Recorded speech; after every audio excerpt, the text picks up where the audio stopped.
G'day guys, welcome back.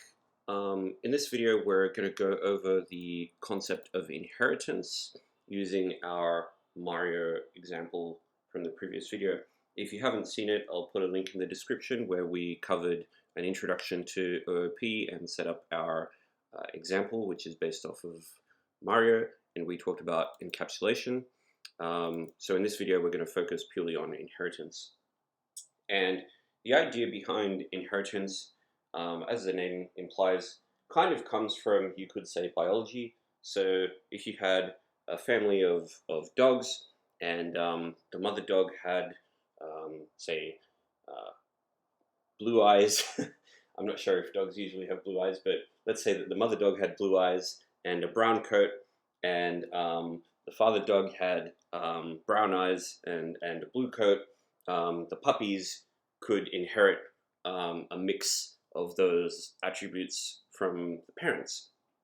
And a similar thing is possible using OOP in code, but it's a way of having, say, children inherit properties from a parent.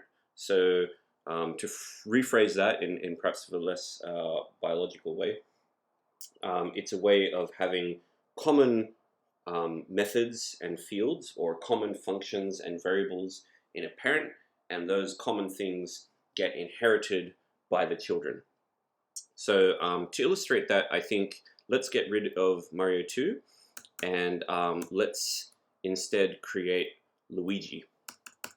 So if you think about Luigi, Luigi is quite similar to Mario. The only real difference is the color. So a lot of this stuff, Mario X, Mario Y, width, height, and even color, is going to be common between Mario and Luigi. So, I mean, one thing that we could do is we could create a copy of this and call it Luigi, but that's kind of not doing things the object-oriented way. So the other way to deal with this sort of a problem is to create a parent class and use inheritance. So I'm just going to do this all in one file just to keep the example small. In practice, you'd probably separate this into multiple files. So what I might do for starters is I'm going to rename this from Mario into player, because it's going to be common between Mario and Luigi. And to use a term that you'll see in C# quite a lot is I'm going to call this actually player base, because it's going to be the parent class of Mario and Luigi. Or as we say in the C# community, we don't call it a parent class specifically, we call it a base class. And instead of Mario X, I'm going to rename this to player X. And instead of Mario Y, I'm going to rename this to player Y.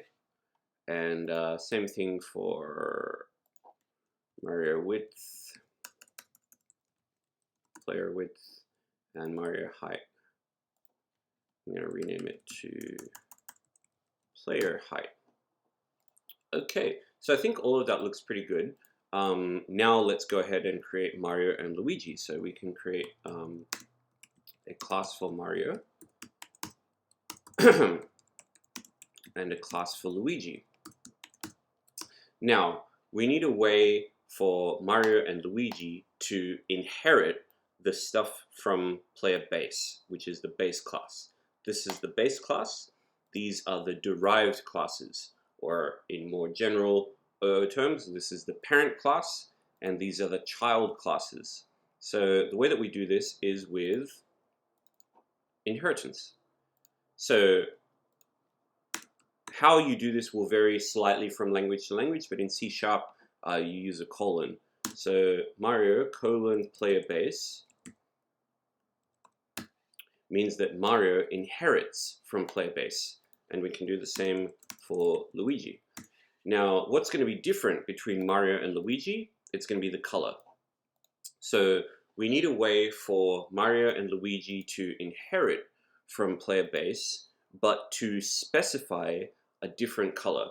And there's a few ways that you can do this, but one way that comes to mind is we can use a constructor.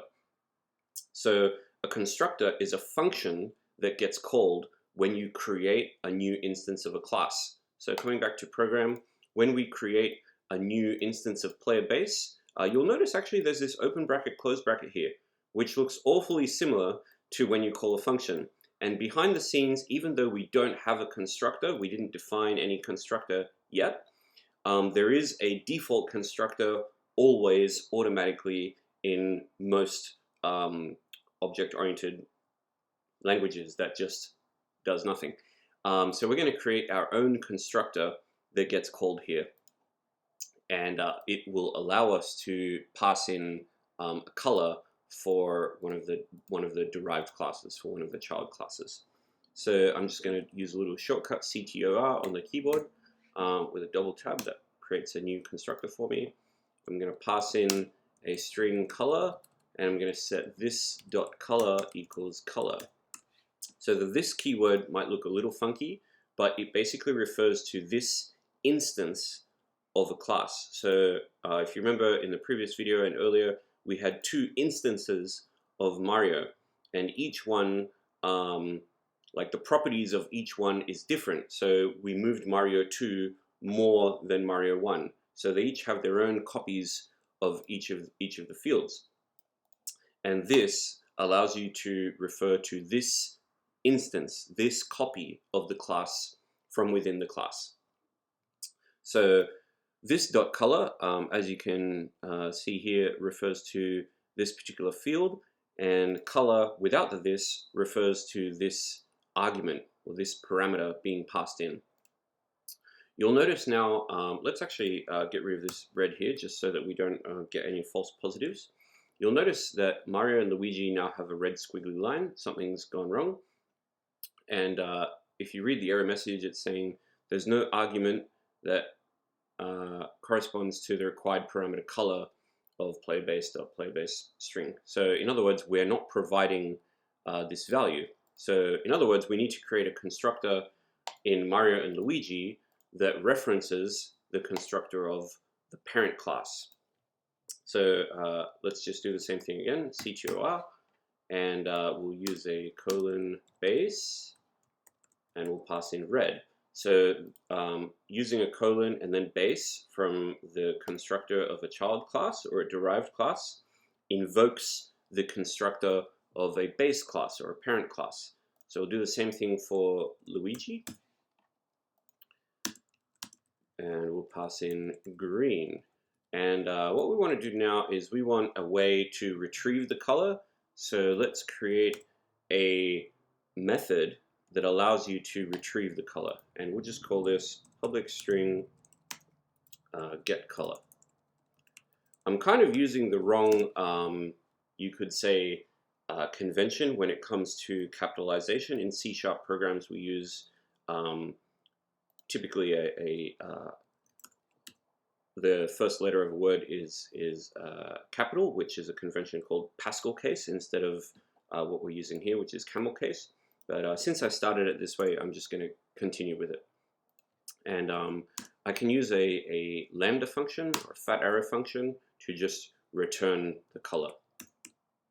Another way that I could write this is just saying return color, but I'm going to be fancy and follow the hipsters and do it the trendy way. Okay, so what we can do now is let's create instead of a new instance of playbase, let's create a new instance of Mario, and let's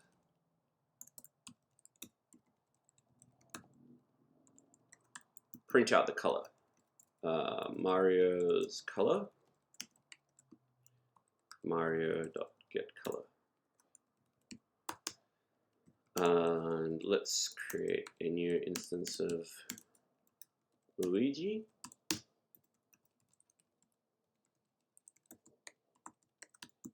And let's print out Luigi's color.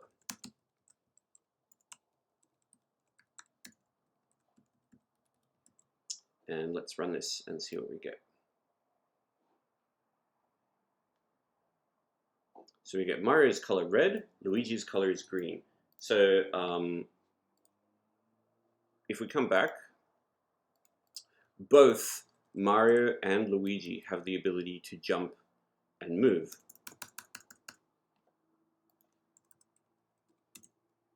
Luigi also has jump and move. So both of them are inheriting that behavior from the parent class. Even this get color is coming from the parent class, and all Mario and Luigi are doing is inheriting from the parent and providing some information using a constructor. But all of that common stuff is coming from a parent, and that's one of the cool things about one of the many cool things about object-oriented programming. Now, you can take this concept of inheritance and go wild with it and create all sorts of messes, but so long as you use it responsibly, it is a very cool and powerful tool that lets you reuse code among multiple classes. So I think I'll wrap up this video here, and I'll see you again soon where we will look at abstraction. Thanks a lot. See you soon.